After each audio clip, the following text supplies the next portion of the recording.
श्री गणेशाय नमः। पुरुषोत्तम मास की शुक्ल पक्ष की एकादशी को पद्मनी एकादशी कहते हैं। इसमें राधा कृष्ण तथा शिव पार्वती की पूजन का विधान है। इसकी कथा इस प्रकार है। त्रेता युग में एक महिष्मती नामक नगरी में कृतवीर नामक राजा राज्य करता था। उसकी 100 स्त्रियां थीं, पुत्र एक भी ना था।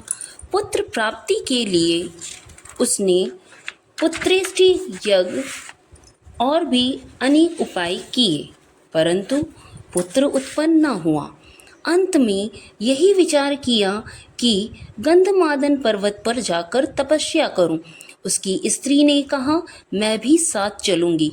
पति और पत्नी दोनों ने गंधमादन पर्वत पर जाकर 10,000 वर्ष तक तपस्या की, परंतु सिद्धि को प्राप्त न कर सके। राजा रानी दोनों का मांस सूख गया, हड्डियों का पिंजरा रह गया। रानी ने विचार किया, अब महापतिव्रता अनुसुईया माता की शरण में जाकर कोई और उपाय पूछूं। ऐसा विचार कर अत्रि मुनि की पत्नी अनुसुईया के पास आई।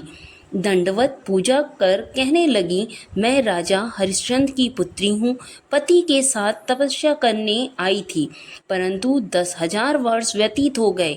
भगवान रूठे ही रहे, पुत्र एक भी ना दिया। उनकी प्रसन्नता का कोई और उपाय बतलाइए, जिसके करने मात्र से हमारा कल्याण हो।